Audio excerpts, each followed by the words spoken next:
never seen before as far as the quick stopping and starting, and obviously the top end speed.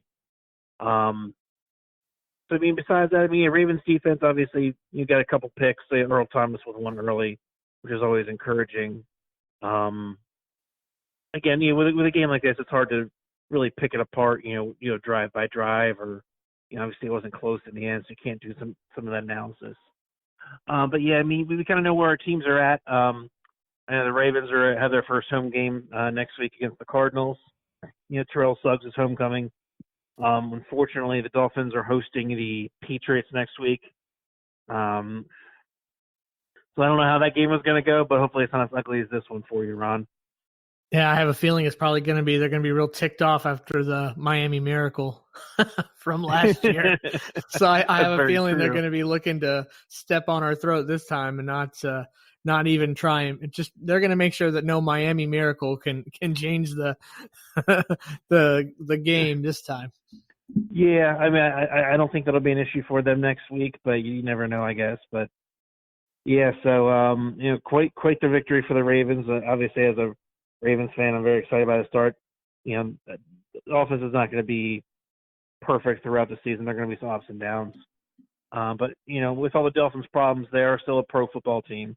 So it's very encouraging to see that. And as you know, I mean, there will be brighter days ahead for the Dolphins. May not be this year or next year, but yeah, things will turn around for them, I have faith.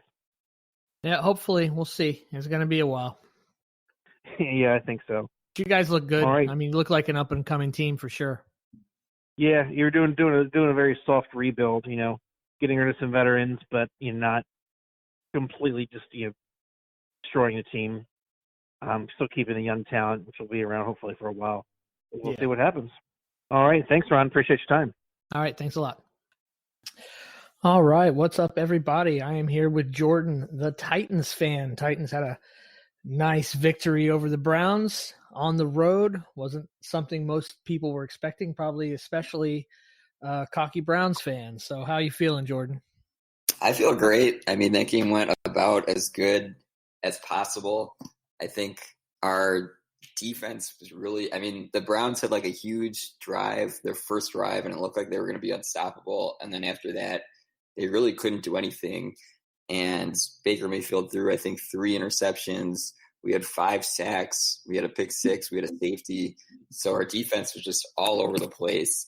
And then our offense was, like, for anyone who's thinking there's still a quarterback controversy or there ever was, just is not paying attention to the Titans. Mariota was solid. He had 250, 3 touchdowns. And I think the 2 big players that stood out were Delaney Walker coming back, who missed all of last season. He comes back, he gets 55 yards, 2 touchdowns. And then A.J. Brown, a rookie wide receiver, had 2 deep plays, which I guess we only had 40-yard receptions or more. We only had 6 of them last year. And A.J. Brown had 2 today. And he looked very good. And it's very exciting for us to have that weapon. So this game just went about as good as possible. I think a lot of people are going to say the Browns are overrated.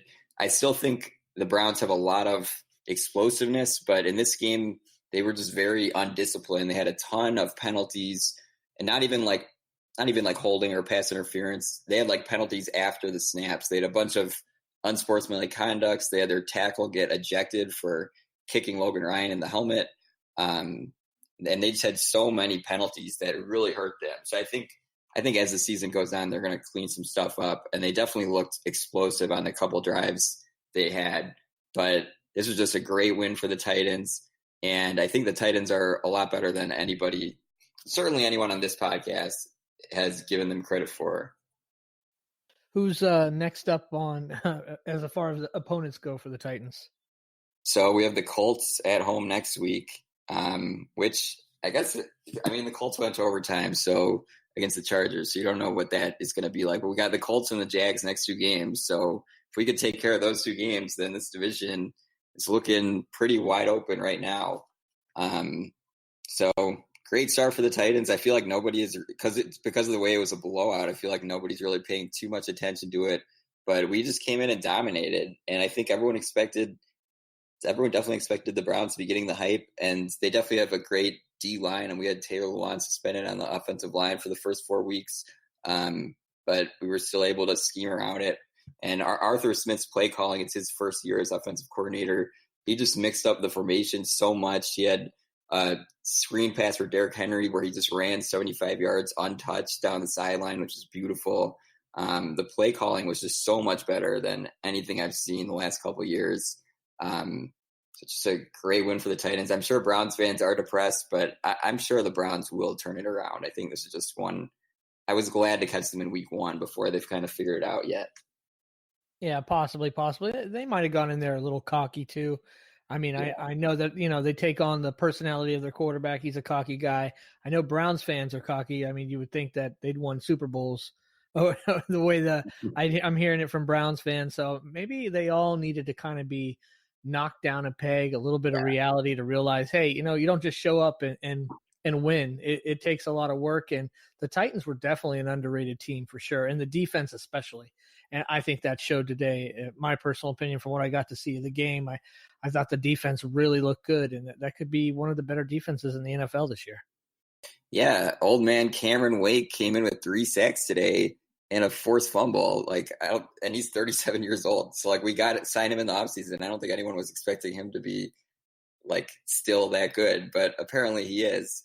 And yeah, I think the Browns definitely needed this reality check. You could see them just get so frustrated when things were not going their way. They kept showing Baker Mayfield just slumping over on the sidelines, and you just kept seeing them do all these unsportsmanlike conduct penalties and late hits and just ridiculous, dirty stuff. And you could tell their team just was expecting to just come in and it was just going to be like a highlight reel. And that is not what happened. So it's probably best for the Browns. They needed this to happen so that they could actually get back to football instead of just all off-field stuff. So, great game. Yeah, awesome. Well, thanks, man. Thanks for coming on and sharing your thoughts on the game. All right, thanks. Bye. All right, this is Justin, the Seahawks superfan. I'm here with Dugan, the Bengals superfan. Dugan, you and I were, of course, watching the Bengals versus the Seahawks at CenturyLink Field. The Seahawks were victorious 21-20 in a game that went exactly off script in just about every conceivable way. So let's start with your thoughts on this game. The biggest takeaway for me is how much different the Bengals offense is with Marvin Lewis gone. They played without A.J. Green. He was out the whole game. They still have a horrendous line, and they racked up 420 yards of offense compared to the Seahawks only having about 220 yards of offense. So just the fact of the Bengals are playing with an offensive-minded coach for once, it's going to be a new day. Yeah, I mean, that was probably the story of the game throughout, was that Andy Dalton in this offense moved the ball well. Lots of third down conversions. The running game wasn't very effective, but ultimately the Bengals didn't really need it in order to be successful. I mean, John Ross, who I think had something like 200 total yards last year, had 158 yards on 7 catches today. And we've never seen, Marvin Lewis come close to utilizing John Ross's talents. No, that's what even the word came out after Marvin Lewis was gone. He never wanted Ross on the team when they drafted him. And it showed how he tried to use him or not use him over the last couple of years. As the game goes on, it's a tight game, but it was very similar to a lot of the Seahawks games last year, especially ones that they lost, where the Seahawks were basically getting crushed in time of possession. Your defense played really well as well, despite it being an offensive-minded head coach. The Seahawks were stubbornly sticking to the run for no good reason, even though Russell Wilson was fantastic throwing the football. And as a result, like you said, basically a 2-to-1 ratio of yards Cincinnati to Seattle. Just some key big plays that went the Seahawks' way, including a missed field goal early in the game. There was the turnover on there was a fumble. And Dalton dropped the ball or whatever it was. Mm-hmm. Yeah, exactly. So all the breaks were going the Seahawks' way, but at least coming out of the first half, you're up by 3. How are you feeling about where the game was and your chances of pulling a win out? It was actually looking pretty decent. The third quarter was where it got rough, where Bullock missed the field goal, which I think was the only part of the game where there was a pretty good downpour going on. because that was about the same time when Andy Dalton went to throw the one ball that just slipped out of his hand. So that, whether they called it an interception, fumble, I don't know what, but that turnover at the early third quarter. So it was home field advantage definitely came through for Seattle in that time frame. But from the standpoint, even as they lost today, I looked at it as a moral victory. It's just such a different team that it's fun to watch. So, I thought they had a good chance till the end. Things didn't quite roll right at the end, but they were in the game. So what can you ask for? Yeah, obviously the Seahawks ended up winning. Russell Wilson, when he was allowed to throw the ball, was great. He was 14 of 20 for just 196 yards. But again, that's on just 20 attempts, less than half of the number of attempts Andy Dalton had.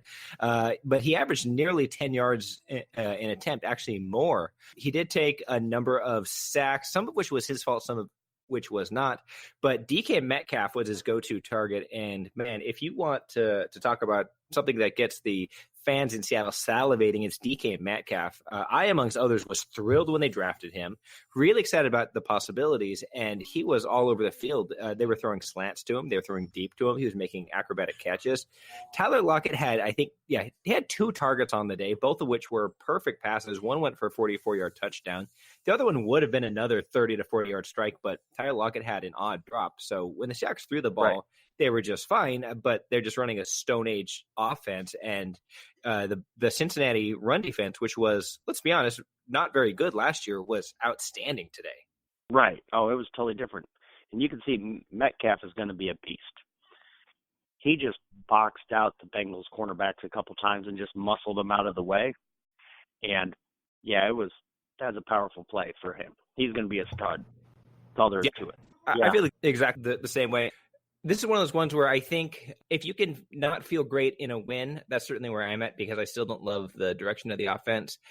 I have to think, though, after so many years of feebleness under Marvin Lewis, even though it's a loss, which, is never a good thing, this has to feel about as good or as positive as you can feel in a loss, if that is something you can do.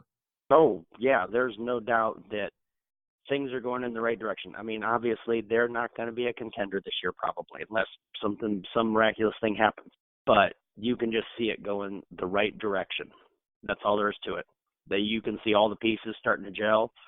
And you can't ask for anything more from a new head coach. He was aggressive. He went for it on the 4th and 1. He didn't make it, but he went for it. Marvin Lewis would never do that. Yeah, I love that he went for it. Early in the game.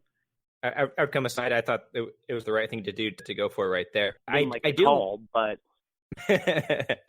I do wonder. Let me get your opinion on this, and this might just be because he's a UW guy, so I'm naturally inclined to root for him.